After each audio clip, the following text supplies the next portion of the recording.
Hi everyone, আপনি কি stock মার্কেটে নিয়মিত ইনভেস্ট করেন? মার্কেট ডাউন ট্রেন্ডের প্রভাব আমাদের এই দেশে এবং সারা বিশ্বে কিভাবে পড়তে চলেছে তা কি আপনি জানতে চান? এক্ষেত্রে মিউচুয়াল ফান্ড মন্ত্র আপনাদের সাথে আছে, তাই আপনাদের চিন্তা করার কোনো কারণ নেই।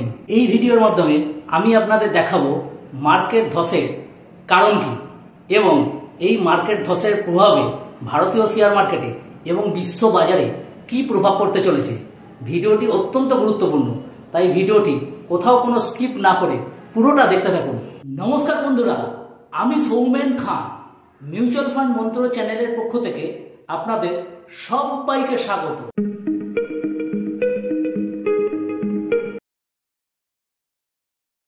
দেখুন, গত সোমবার আমাদের দেশে দুটো বড় ইন্ডেক্স নিফটি এবং সেন্সেক্স দুটোই ব্যাপক হারে পতন হয়েছে। নিফটি এবং সেন্সেক্স 3% হারে পড়েছে। এছাড়া আমাদের দেশে সবচেয়ে স্টেবল ইন্ডেক্স যেটা নিফটি 50, সেটারও ব্যাপক পতন হয়েছে। নিফটি 50ও 3% পড়েছে। নিফটি 50-র মধ্যে সবচেয়ে বেশি ক্ষতি হয়েছে টাটা স্টিল এবং জেএসডব্লিউ স্টিল। এশিয়ান মার্কেটেও শেয়ার বাজারে ব্যাপক পতন হয়েছে। জাপানের একটা সূচক নিক্কই, সেটা 8% হারে পড়েছে। আবার জাপানের অপর সূচক টপিক্স, সেটাও 8% হারে পড়েছে। এছাড়া সাউথ কোরিয়ার সূচক S&P 500 ফিউচার, সেটা 5% হারে ফল করেছে। এছাড়াও চায়না, তাইওয়ান, হংকং, সিঙ্গাপুর প্রভৃতি দেশে শেয়ার মার্কেট ব্যাপক হারে পড়ে গেছে। দেখুন, ইউএসএ সূচক ন্যাসড্যাকের পতন হয়েছে 5.7%। এর ফলে লাস্ট উইকে মোটামুটি $6 ট্রিলিয়ন লস হয়েছে। এছাড়া শীর্ষ ধনী ব্যক্তিদের বেশিরভাগই যেহেতু ইউএসএতে থাকেন, তাদের ক্ষতি হয়েছে সবচেয়ে বেশি। জানা গেছে ধনী ব্যক্তিরা শেষ 2 দিনে $536 বিলিয়ন লস করেছে। এদের মধ্যে সবচেয়ে বেশি ক্ষতিগ্রস্ত হয়েছে বিশ্বের 1 নম্বর ধনী ব্যক্তি টেসলা নিউরালিঙ্কের সিইও ইলন মাস্ক। তার সম্পদ 10%-এর বেশি কমেছে। এর ফলে তার একদিনের সম্পদ কমেছে $31 বিলিয়ন। এরপরে রয়েছে মেটার মালিক মার্ক জুকারবার্গ, তার ক্ষতির পরিমাণ $27 বিলিয়ন। এর ফলে কোম্পানির মূল্য 14% কমেছে।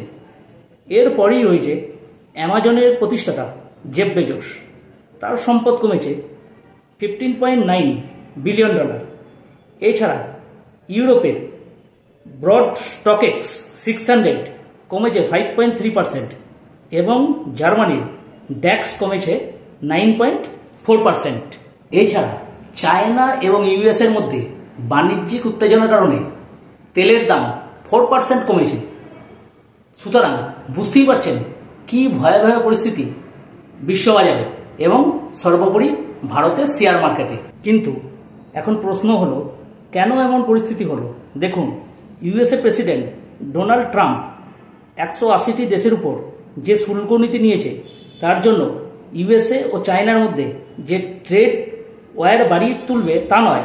এর ফলে বিশ্ব অর্থনীতি স্লোডাউন হতে থাকবে এবং সর্বোপরি ইউএসএতে রিসেশন আসার সম্ভাবনা প্রবল আছে। আর জানেন তো, ইউএসএ মার্কেটের প্রভাব ভারতীয় মার্কেটে তো পড়বেই। পরিশেষে বলি, চিন্তা করার কোনো কারণ নেই। ভালো মতো রিসার্চ করে তবে ইনভেস্ট করুন। এতক্ষণ ধরে আমার ভিডিওটি দেখার জন্য অসংখ্য ধন্যবাদ।